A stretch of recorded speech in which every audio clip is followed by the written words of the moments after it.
Welcome back to Nightingale's Motorcycle Restorers and Car Parts and Metal Finishers.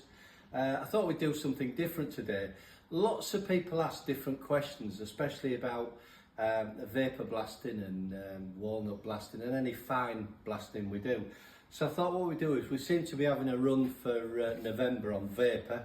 So I thought I'd just put things clearer to you of what we actually do and some of the processes. So the first thing about aqua vapour blasting, water and glass, we've had a few people over the years, and especially on some of the race guys we work with, and they have got a point, and we did notice it at one place the other week.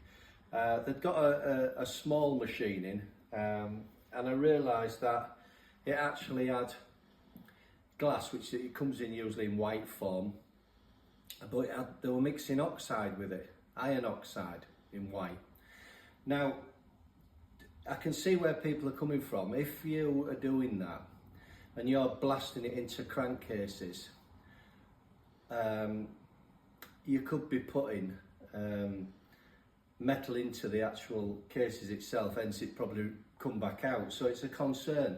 And I've had this question asked to me a lot, what do you use? Well, the thing is, we have separate machines, but our glass, I mean, we mix glass because, as I said in some past videos, there's different casings like Laverda and Harleys, Guzzies, Japanese, and they've all got a different finish, and we can play about with the actual finish. Remember, we're not painting it, it's an actual peen finish of glass. So we're on pure glass, and this is a light mixture, but as you can see, it is really like talcum powder, right?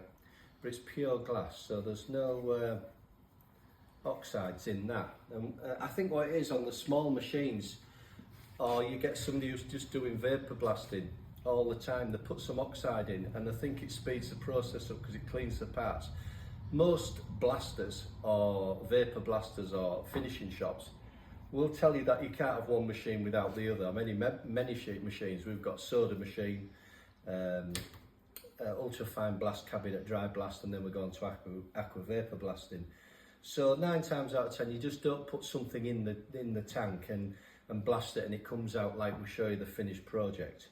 So what I'm going to do is I'm going to talk through a few bits what we've got in, and go straight to the tank and carry on and finish it. But first of all, the main thing with anything that comes in, it doesn't matter if it's a wet tank or the dry tank, is cleanliness, because we switch our medias over so regularly, we can't afford any contamination in it.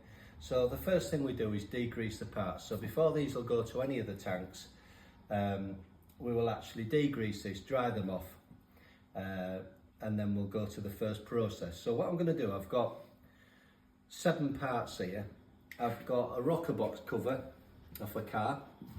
I've got a cylinder head, which I'll do the base of the cylinder head, the bit I show you, because the customer, he wants it all taken off, and I think we're actually going to Cerakote this with a heat dispersant paint. So I've got a rocker cover which he wants taking the factory finish off back to vapour. I've got an old carburettor, which is quite sad, a brake plate off a TY175, and the top of an old piston. So we'll show you before and after and get some close-ups on it. The great thing about what will happen here after it's degreased, what we do, we go into an ultra fine walnut, again very fine, and it doesn't take any ID off or anything like that, and it cleans it up prior to going to vapour, which that's wet blasting, and then we'll show you the product. So we'll get some close-ups, real good close-ups, because we've got a few things. So we can just get a close-up on this.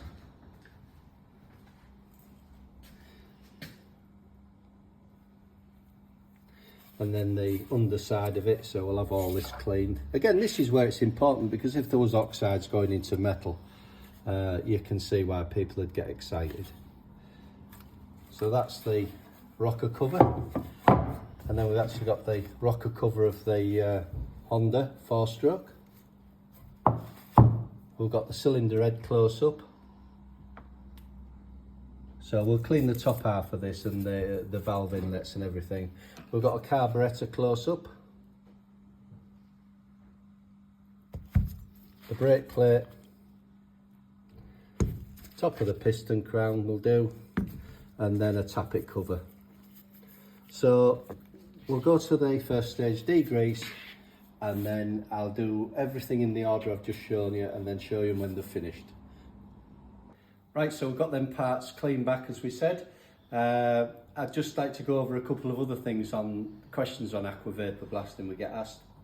The first one is, how long does it last? Well, the metal's been peened off, it's all smooth, and just as long as you use neutral detergent washing up liquid, it's fine, as any high alkaline will affect any metal. So yeah, no need to worry about that, and it looks original, obviously factory original. So what we're going to do is show you the parts in the order we started on them. But the thing is, the other question we get asked a lot about doing complete motorcycle engines, and no, we don't.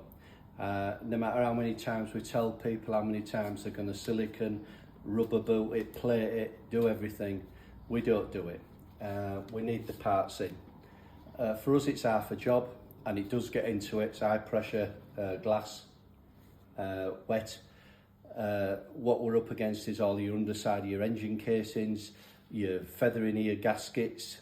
Because it's a two-stage process for us, we're ultra-fine, probably walnut blasting and then aqua vapor blasting. And there's nothing like, you know, you get it into all the oil weirs or everything, or into the crankshaft. It's bad enough as it is. So just separate parts in, like we've done today, are fantastic. So we'll start off with the rocker box of the car.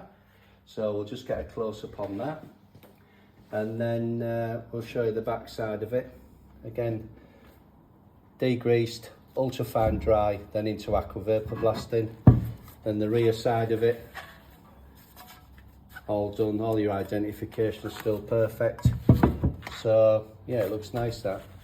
So next thing, the rocker box cover off the Honda. You can get that close up, see what it's like. All peened, all closed up, it's lovely that.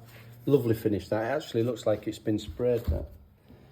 And onto the cylinder head, I said they do the valves and everything, so the valve guides and everything down internally, it's all been decoked, and the seams, there's no substrate damage or anything, it's original back.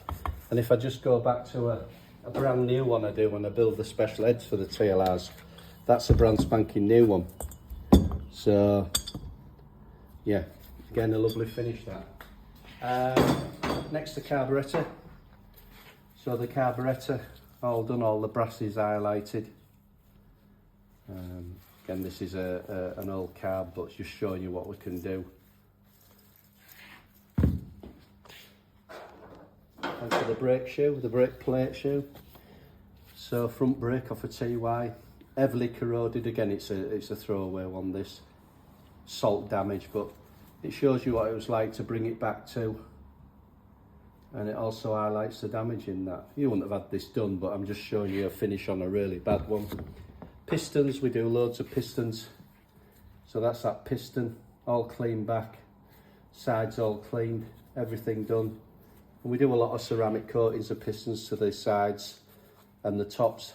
So it's the same process we'd do apart from the aqua vapor blasting to accept a ceramic coating.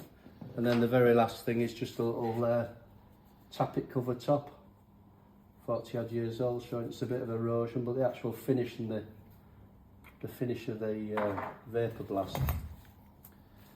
This was, our tank's a hot tank, so it's the last bit of anything degreasing as well. I think it assists it big time with it. But if you've got any parts you want sampling, car or bike, again, bring them in, especially if you're doing projects.